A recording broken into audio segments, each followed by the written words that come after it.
बेटी नजर आ रही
यस चलो बच्चे स्टार्ट करते हैं फिर।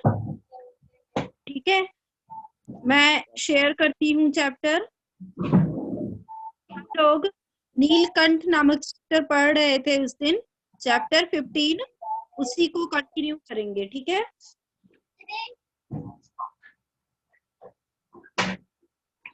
आवाज कहाँ से आ रही है?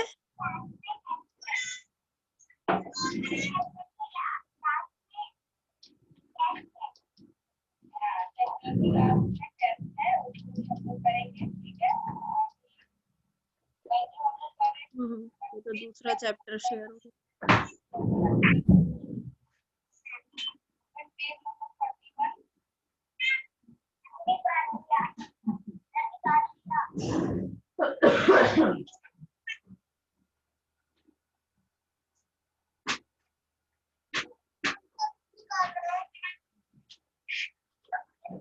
यस, हम लोग ये वाला चैप्टर पढ़ रहे थे ना बेटा, नीलकंठ।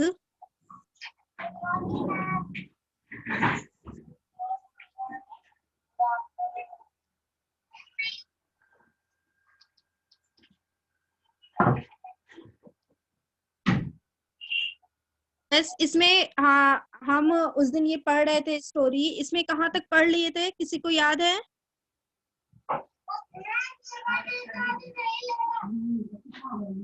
किसी को याद है बेटा?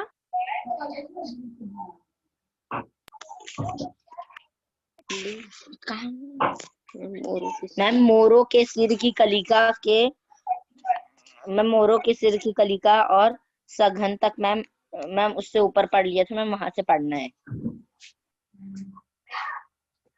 पेज नंबर,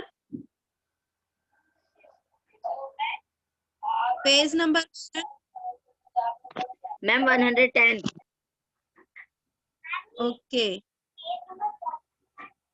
ओके, तो यहाँ ये हमने पढ़ लिया था। धीरे धीरे दोनों मोर के बच्चे बढ़ने लगे। उनका कायाकल्प वैसा ही क्रमशः और रंगमय था जैसा इल्ली से तितली का बनना, है ना।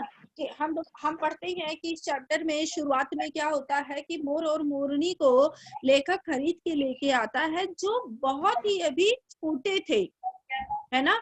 और जब वो रेलवे स्टेशन पे अपने किसी रिश्तेदार को छोड़ करके आते हुए रास्ते में से ये खरीदता हुआ आता है, और जब ये खरीदता है तो वो दोनों मोर मोरनी एक पिंजरे में होते हैं, बिल्कुल एकदम से ऐसे चिपके हुए होते हैं, डरे हुए होते हैं, सहमे हुए से होते हैं, है ना। कोई देख करके भी उनको नहीं कह सकता है कि ये मोर और मोरनी के बच्चे हैं।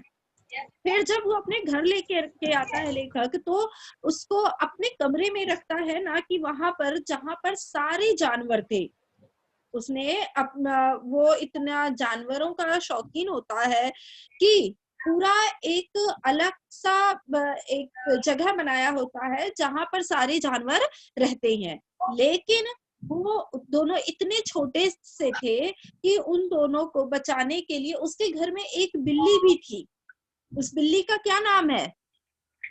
उस बिल्ली का क्या नाम था?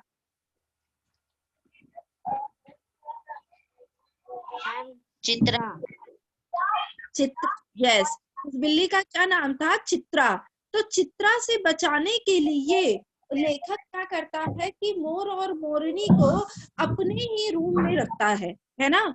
तो धीरे धीरे वो मोर और मोरनी उसके रूम में उसको धीरे धीरे कुछ समय में अपना समझने लगते हैं। जैसे कभी उसकी कुर्सी पर आके बैठ जाते थे, कभी टेबल पे बैठ जाते थे, और उन्होंने अपना बसेरा किसको बना लिया था, जो लेखक का पुराने कागजों का एक टोकरी था उसको बना लिया था, उसमें जाकर के वो फिर आराम से बैठते थे, है ना।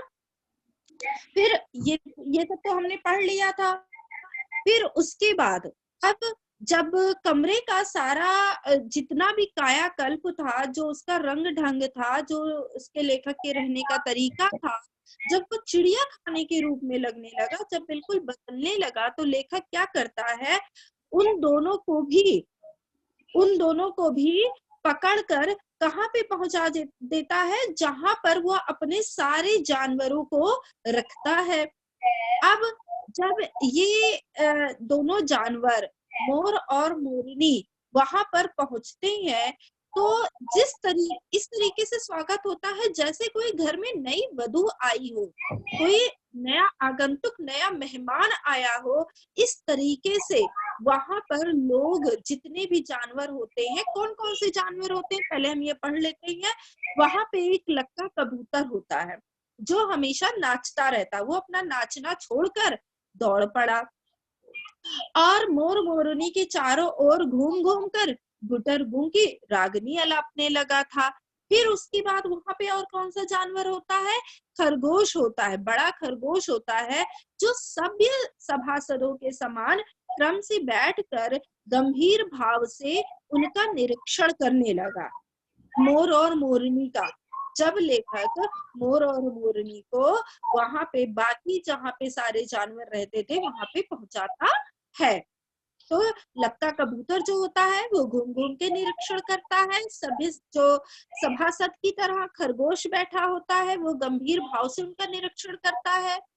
उनके गेंद जैसे छोटे खरगोश और उनके चारों ओर उछल कूद मचाने लगे। जितने भी छोटे छोटे खरगोश थे सब चारों तरफ उछल कूद मचाने लगे। फिर वहां पर तोता भी था, तोते मानो भली भांति देखने भी लगे, आंख बंद करके उनका परीक्षण करने लगे मोर और मोरनी का। उस दिन अब लेखक कहता, मेरे चिड़ियाघर में मानो भूचाल आ गया हो। जब ये मोर मोरनी को वहां पर अपने चिड़ियाघर में पहुंचाता है, फिर कहता है लेखक कि धीरे धीरे दोनों मोर के बच्चे बढ़ने लगे, अब बड़े होने लगे।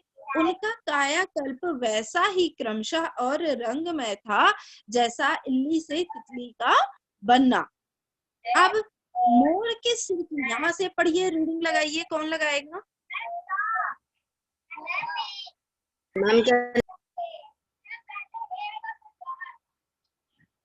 चलिए करण पढ़िए, आपने हैंड रेज किया है। मोर के सिर की कलगी। मोर के सिर की कलगी और सघन, ऊंची तथा चमकीली हो गई, चोंच अधिक बैकिम और पैनी हो गई, गोल आंखों में इंद्राणी की निर्लभ घुट झलकने लगी, लंबी नीली हरित ग्रीवा की हर भंगिमा में धूपछा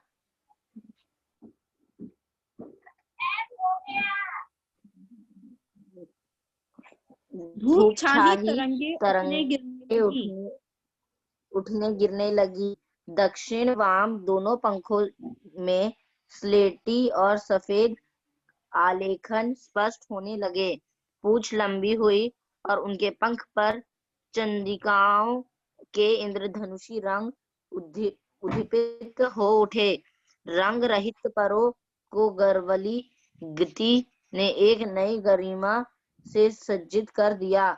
उनका गर्दन ऊंची कर देखना, विशेष भंगिमा के साथ उसे नीची का दाना चुगना, पानी पीना, टेढ़ी कर शब्द सुनना आदि क्रियाओं में जो सुकुमारता और सौंदर्य था, उसका अनुभव देखकर ही किया जा सकता था।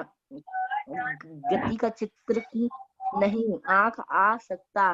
मोरनी का विकास मोर के समान चमत्कारी तो नहीं हुआ, परंतु अपनी लंबी धूपछाही गर्दन, हवा में चंचल कलिका, पंखे और श्याम श्वेत पत्रलेखा मत्सर गति आदि से वह भी मोर की उपयुक्त सहचरणी होने का प्रमाण देने लगी।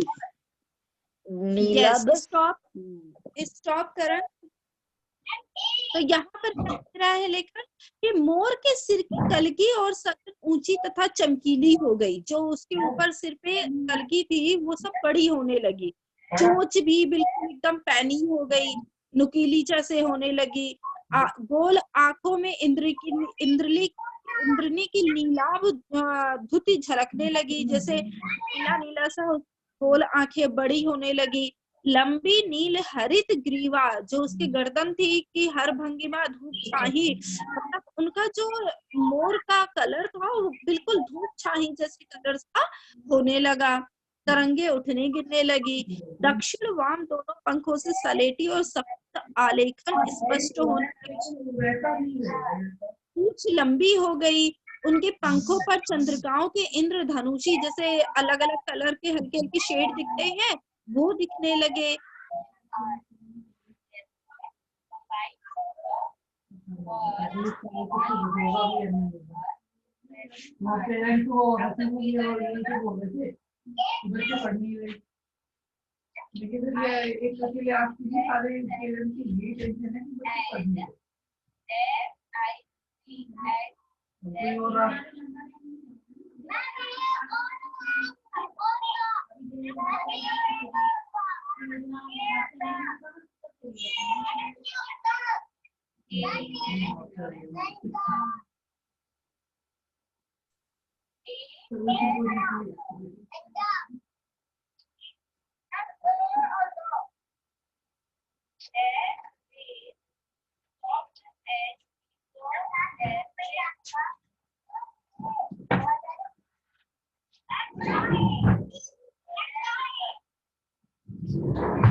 मैम आपकी वॉइस नहीं आ रही।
यस हेलो बेटा। Yes ma'am. सॉरी मेरा डिस्कनेक्ट हो यस गया था। मैम। सॉरी प्रॉब्लम हो गई थी, डिस्कनेक्ट हो गया था। ठीक है।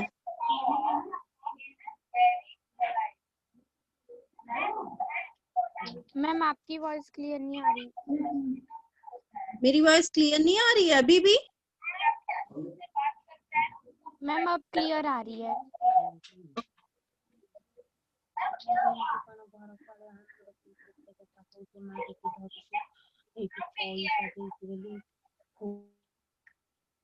क्या हो गया? चैप्टर शेयर नहीं हो रहा है, 1 minute.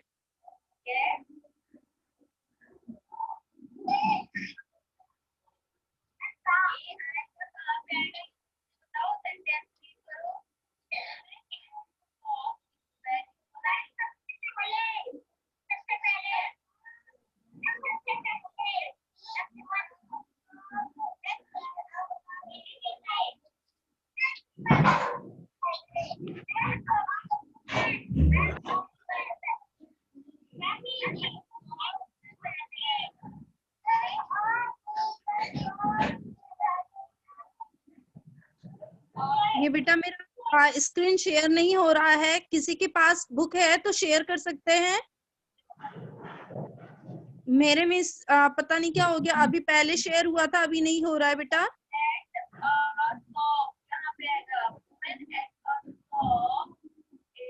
Anybody can share this chapter?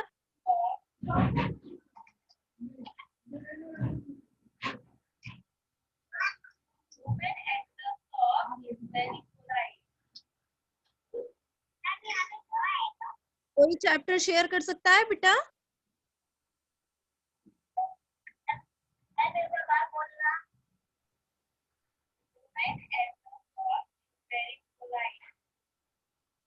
करण, कुणाल, गुंजन, मयंक, कोई भी? रिया, सुना, रोहन, सोनाली।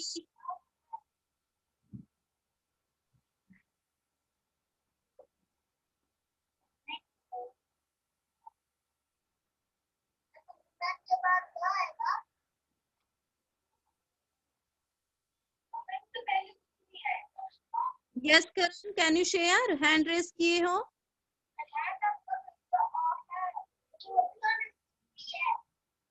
ओके मैम करण। करने की कोशिश कर रहा हूँ पर मैम हो नहीं रहा है।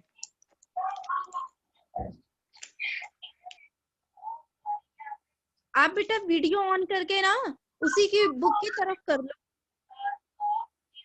ऑन करके बुक की तरफ कर लो।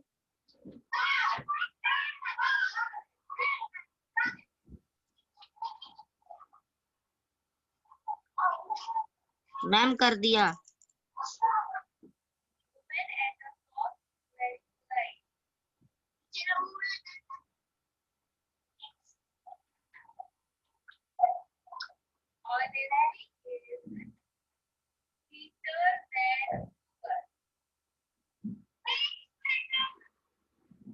पता नहीं क्या हो गया आज मेरे फोन में कि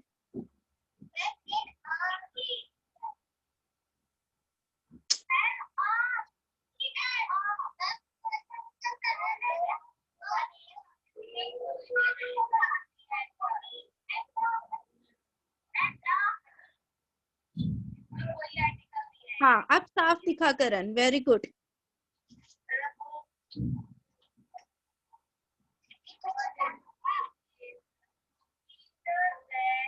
ये पहले वाला जो पेज हम पढ़ रहे थे वो हो गया था ना, उसमें तो वही बताया था। ये यस कौन सा मैम। पेपर है करण? मैम सेकंड पेज है मैम। ओके उसके बाद का है ना। चलो रीडिंग यस लगाओ, मैम। कोई रीडिंग लगाइए बेटा।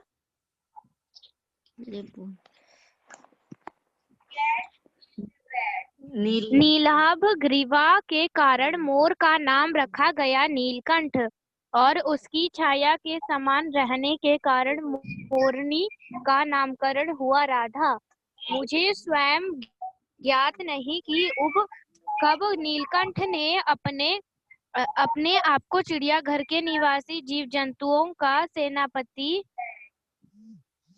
सेनापति और संरक्षक नियुक्त कर लिया। सवेरे ही वह सब खरगोश, कबूतर आदि की सेना एकत्र कर उस ओर ले जाता जहाँ दाना दिया जाता है और घूम घूम कर मानो सबकी रखवाली करता रहता। किसी ने कुछ गड़बड़ की और वह अपने तीखे चंचू प्रहार से उसे दंड देने दौड़ा।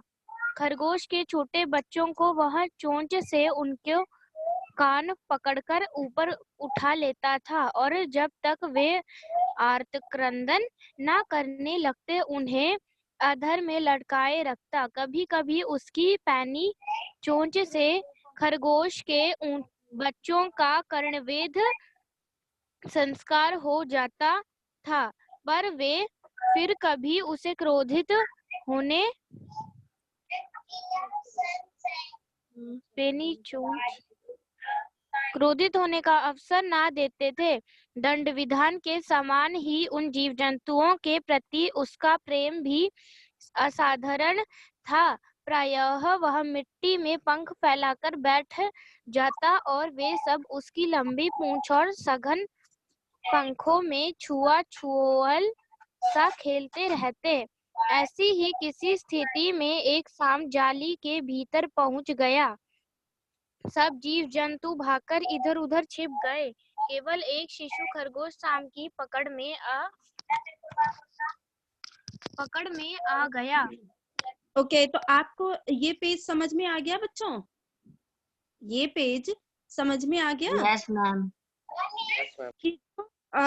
जो दोनों मोर और मोरनी होते हैं वो बड़े हो जाते हैं। जो यही वाला पेज पहले शेयर करो, अभी समझा दूं। Okay ma'am. वही वाला पेज दिखाओ बेटा, समझा दूं पहले।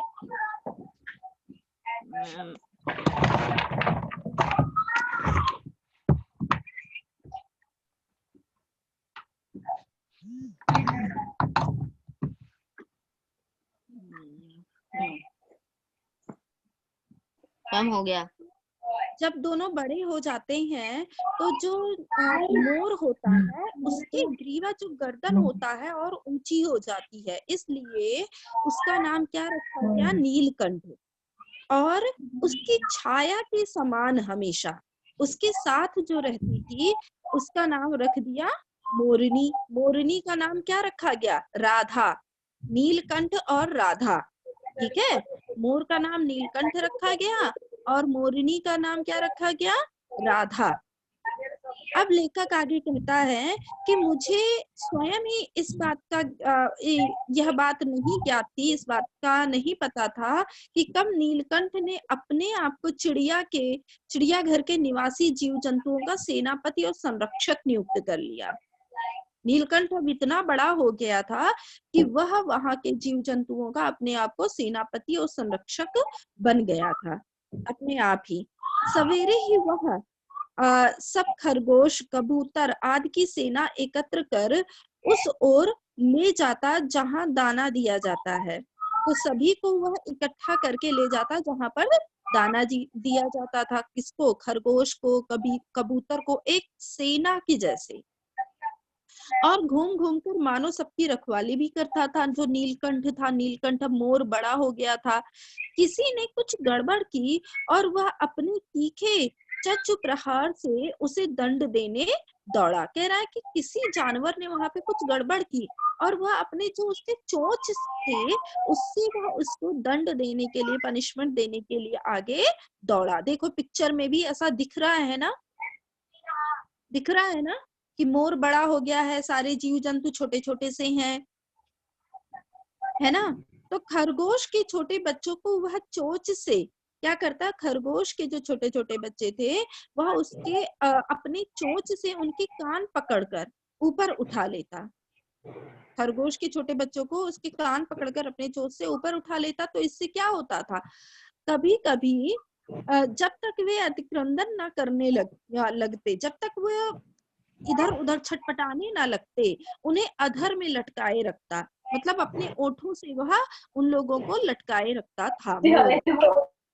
कभी कभी उसकी पैनी, जो उसकी चोंच का जो नुकीलापन था, कभी कभी उससे क्या होता कि खरगोश के बच्चों का कर्णवेध संस्कार हो जाता। मतलब कि जो कान थे ना वो छिद जाते थे।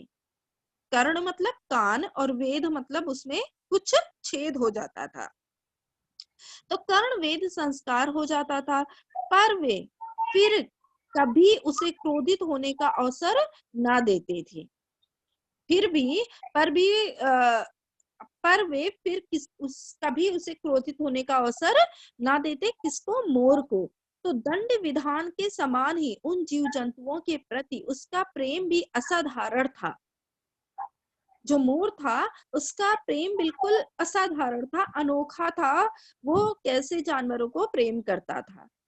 प्रायः वह मिट्टी में पंख फैलाकर बैठ जाता, कभी वह मिट्टी में पंख फैलाकर बैठ जाता, और वे सब उसकी लंबी पूंछ और सघन पंखों में हुआ चोवल सा खेलते रहते थे। जब वो अपने पंखों को वहां पर मिट्टी में फैलाकर बैठ जाता था, तो सारे जीव जंतु वहां पे जैसे छुआ छुआन का खेल खेलने लगते थे, दौड़ने भागने लगते थे।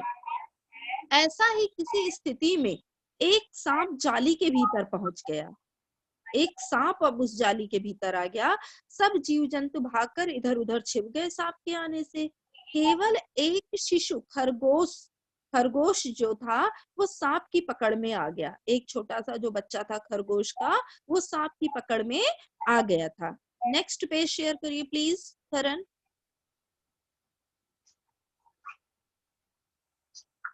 Yes ma'am.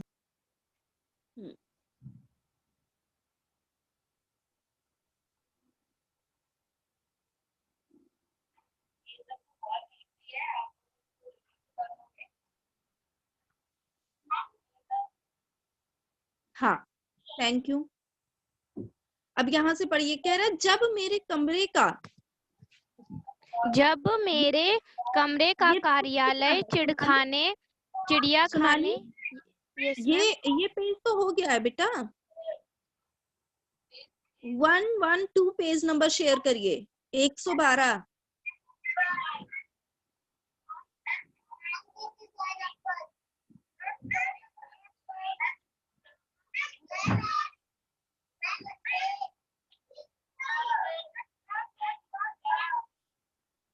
मैम शेयर हो गया।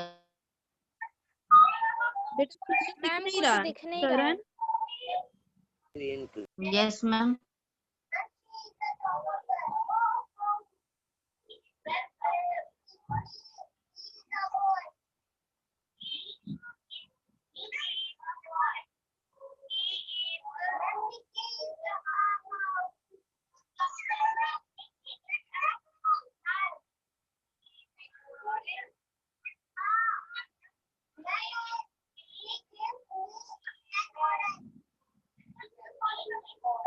मैम अभी धुंधला धुंधला दिख रहा है।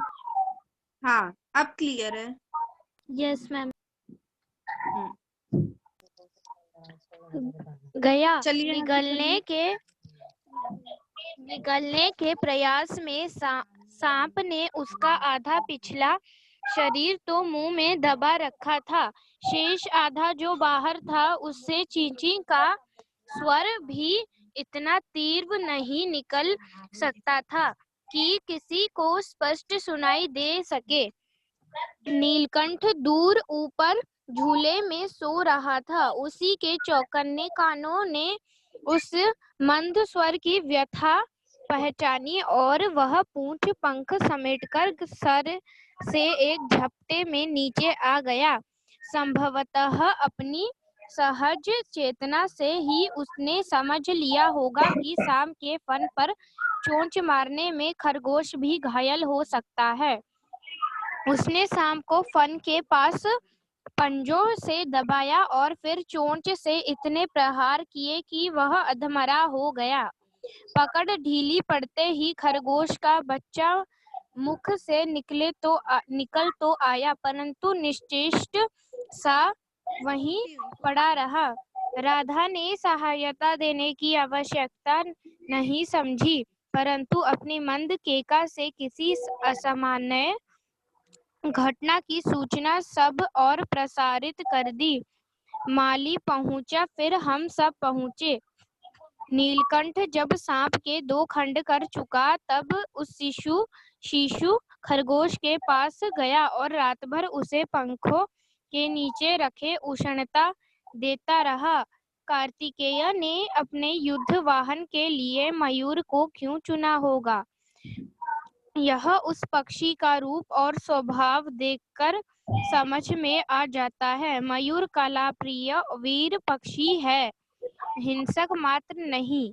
इसी से उसे बाज, चील आदि की श्रेणी में नहीं रखा जा सकता, जिनका जीवन ही क्रूर कर्म है।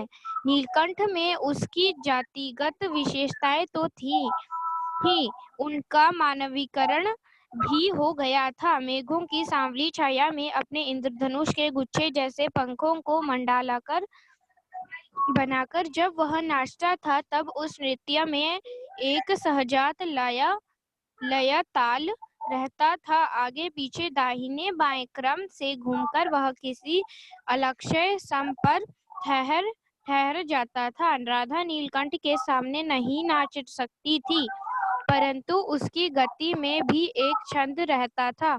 वह नृत्यमग्न नीलकंठ की दाहिनी और एक पंख को छूती हुई बाईं ओर निकल आती थी और बाएं पंख को स्पर्श कर दाहिनी ओर। इस प्रकार उसकी परिक्रमा में भी एक पूरक ताल परिचय मिलता था। नीलकंठ ने ओके, यहाँ तक पढ़ लिया आपने ना? चलो यहाँ से समझा देती हूँ। तो जब वो सांप आया और छोटे से खरगोश को वो सारे तो जानवर छिप गए थे, लेकिन एक छोटा सा खरगोश उसकी पकड़ में आ गया था। तो वो सांप क्या करता, निगलने के प्रयास में सांप ने उसका आधा पिछला शरीर तो मुंह में दबा रखा था, उसके खाने के चक्कर में था। आधा उसके मुंह में था, शेष आधा जो बाहर था उसका ची ची का स्वर भी तीव्र, इतना तीव्र नहीं किसी को स्पष्ट सुनाई। ठीक है, सोचो क्या बुरी हालत हुई होगी बच्चे की। नीलकंठ दूर ऊपर झूले में सो रहा था उस समय कि किसी को स्पष्ट सुनाई दे। एक मिनट, सो रहा था। उसी के चौकन्ने कानों ने उस मंद स्वर की व्यथा पहचानी। अब नीलकंठ को उसकी स्वर सुनाई दे दी गई, उस खरगोश के बच्चे की, और वह पूंछ पंख समेट कर सर से एक झपट्टे से नीचे आ गया कि कोई खरगोश कहीं किसी मुसीबत में है। तुरंत वह नीचे आ गया। नीलकंठ संभवतः अपनी सहज चेतना से ही उसने समझ लिया होगा कि सांप के फन पर चोंच मारने से खरगोश भी घायल हो सकता है।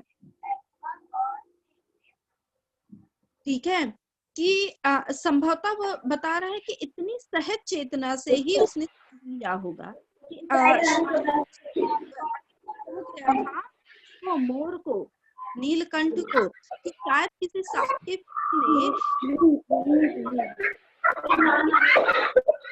उसने सांप को फन के पास पंजों से दबाया। उसने सांप को आकर के फन के पास से पंजों से दबा लिया, फिर चोंच से इतना प्रहार किया कि वह अधमरा हो गया। सांप पकड़ ढीली पड़ते ही खरगोश का बच्चा मुख से निकल गया, परंतु निश्चेष्ट सा वहीं पड़ा रहा, जैसे अभी उसमें कोई सुध बुध नहीं थी, अभी होश नहीं आया था। तो राधा ने देने की आवश्यकता नहीं समझी। राधा ने सहायता देने की आवश्यकता नहीं समझी, वह सहायता देने के लिए नहीं गई, परंतु अपनी मंद केका से किसी असामान्य घटना की सूचना सब प्रसारित कर दी कि सबको पता चल जाए इस बारे में। जितने भी जानवर थे, माली पहुंचा, कह रहा है कि वहां पे माली भी आ गया उसकी आवाज सुनकर कि क्या घटना घटी है। फिर हम सब भी पहुंचे। नीलकंठ जब सांप के 2 टुकड़े कर चुका था, नीलकंठ ने सांप के 2 टुकड़े कर दिए थे, तब उस शिशु खरगोश के पास गया और रात भर उसे आंखों के नीचे रखे उष्णता देता रहा, उसको गर्माहट देता रहा। नीलकंठ उसकी देखभाल करता रहा खरगोश के बच्चे की। कार्तिकेय ने अपने युद्ध वाहन के लिए मयूर को क्यों चुना होगा? भगवान कार्तिक को तो जानते हो ना आप लोग।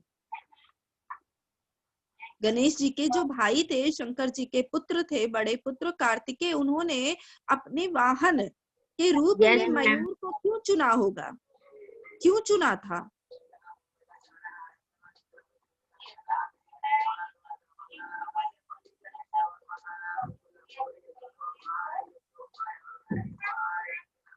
स्क्रीन ठीक से शेयर करिए बेटा। हाँ, क्यों चुना होगा? यह उस पक्षी का रूप और स्वभाव देखकर समझ में आ जाता है कि कितने अच्छे तरीके से नीलकंठ ध्यान रखता था जो मोर था। ठीक है, तो मयूर कला प्रिय वीर पक्षी है, हिंसक मात्र नहीं है, जरा भी लड़ाई झगड़ा ये भी नहीं करता है मोर जो होता है।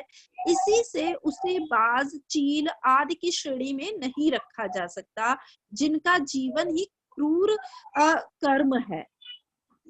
तो जो ये मयूर होता है, जो मोर होते हैं, वो कला प्रिय वीर पक्षी होते हैं, बहुत ही अच्छे होते हैं, वो लड़ाई झगड़ा नहीं करते हैं। नीलकंठ में उसकी जातिगत विशेषताएं तो थी ही, उनका मानवीयकरण भी हो गया था। मेघों की सांवली छाया में अपने इंद्रधनुष के गुच्छे जैसे पंखों को मंडलाकार बनाकर जब वह नाचता था, तब उस नृत्य में एक सहजात लयताल रहता था।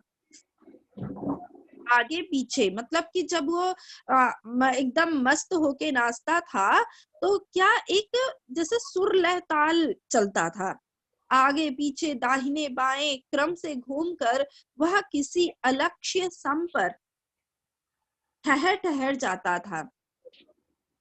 राधा नीलकंठ के समान नहीं नाच सकती थी, लेकिन जो मोर था, जो नीलकंठ था, बहुत अच्छा करता था, नाचता था, परंतु उसकी गति में भी एक छंद रहता था, एक तुकबंदी रहती थी। वह नित्य मगन नीलकंठ की दाहिनी ओर के पंख को छूती हुई बाईं ओर निकल आती थी और बाएं पंख को स्पर्श कर दाहिनी ओर, कभी इधर से उधर, कभी उधर से इधर, दाएं से बाएं, कभी बाएं से दाएं, इस तरीके से जब वो डांस करते थे तो आ जाती थी। इस प्रकार उसकी परिक्रमा